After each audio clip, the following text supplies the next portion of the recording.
Today, we're going to pull back the curtain on a really strange paradox in the modern workplace. It's about how the exact same personality traits that can make someone look like the perfect leader can also be the very things that completely tear a company apart from the inside. We're talking about a very specific set of characteristics that can shoot people straight to the top, often while leaving a whole trail of chaos behind them. I mean, really think about it for a second. You know that person, that boss, that colleague who just seems to effortlessly twist situations to their own advantage? They're playing these mind games that you don't even realize are happening until it's way too late. It's a feeling a lot of us have had, but what is actually going on behind that charming smile? These aren't just little office politics tricks. This is a whole toolkit of psychological techniques that master manipulators use to control people and situations. And right at the very heart of this toolkit is a framework that researchers have been digging into for decades. So, let's unpack what that is. All right, so back in 2002, two psychologists, Delroy Paulhus and Kevin Williams, they put a name to three distinct but kind of overlapping personality traits, and they called it the dark triad. Now, it's super important to get this straight. We're not talking about clinical disorders here. Think of it more like a constellation of, well, malevolent characteristics that anybody can have, to one degree or another. So let's meet these three faces of manipulation. First up, we have narcissism. Now, this is all about having this hugely inflated sense of self-importance and just a bottomless need for everyone to admire them. In the workplace, this isn't just vanity. No, this is the leader who takes all the credit for every single team's success, but the second something goes wrong, oh, it's always someone else's fault. For a narcissist, the world is a stage, and they are the star. Everyone else is just the audience.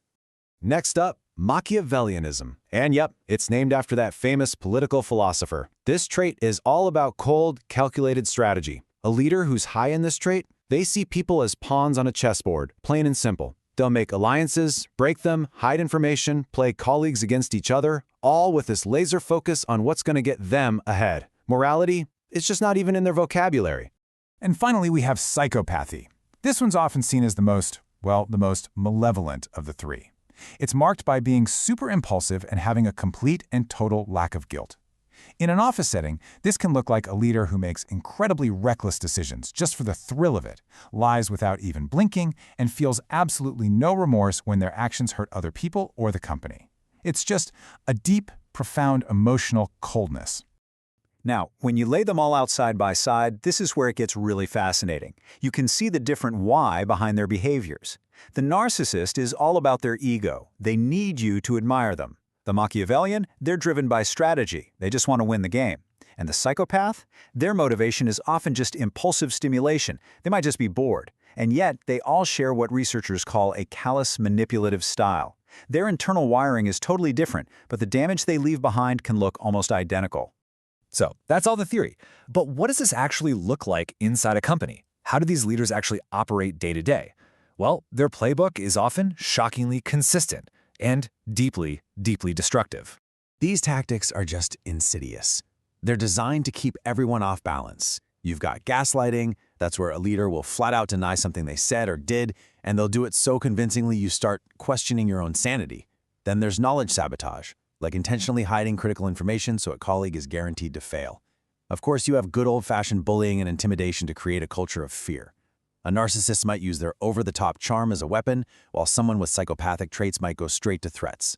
And then there's triangulation, a classic move where a boss creates drama between two employees just to maintain control over both of them. And make no mistake, this isn't just about a bad work environment or hurt feelings. This has a real, measurable impact on the finances. A study out of the UK in 2017 found a direct line between leaders with these traits and the absolute destruction of shareholder value. The bottom line takes a direct hit from this kind of leadership. So if these individuals are so obviously destructive, you'd think they'd be weeded out pretty quickly, right? Well, this is where we get to the great paradox of it all. In so many corporate structures, this bad behavior doesn't just get a pass, it can actually be rewarded. So this is the really crucial point, the split you see here. On one side of the scale, the organization is hemorrhaging morale, turnover is through the roof, and value is being destroyed. But on the other side, the individual with these dark triad traits is often thriving. Studies actually show they're more likely to get into leadership positions and even get paid more. It's a total, baffling disconnect. So why does this happen? It's because on the surface, these toxic traits can be tragically mistaken for strengths. A lack of empathy can look like mental toughness. That narcissistic charm can make someone incredibly persuasive and confident in a job interview. They present this polished, perfect image that's just so alluring to hiring managers who can't see the toxicity bubbling just beneath the surface. Now, as with any really compelling psychological model, it's so important to step back and look at it with a critical eye. The dark triad is a powerful way to see things, for sure, but it's not without its own debates in the academic world. So, is this map of personality really as accurate as it seems? This is the exact question that researchers are wrestling with right now. And while the model is a really popular and useful way to explain certain behaviors, some scientists are arguing that it might be an oversimplification of reality that's just way more complex.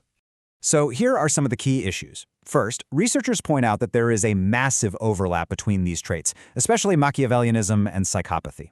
Are they really separate things? Then there's the whole problem of how you even measure this stuff. I mean, can you really trust a master manipulator to be honest on a self-report survey? Probably not.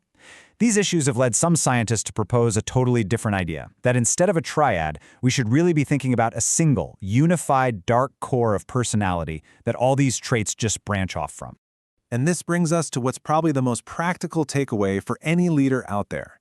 Whether the scientific community eventually decides it's a triad or a single dark core, the labels don't matter nearly as much as the destructive behaviors themselves. The impact on your team, on your culture, and on your bottom line is exactly the same either way. So, we want to leave you with this question. Forget about trying to diagnose your colleagues. Instead, think about your own organization's systems, your culture. How do you reward people? What kind of behaviors do you tolerate, even implicitly? The ultimate challenge here is to build a culture that is so strong, so transparent, and so focused on real collaboration that this dark playbook simply has no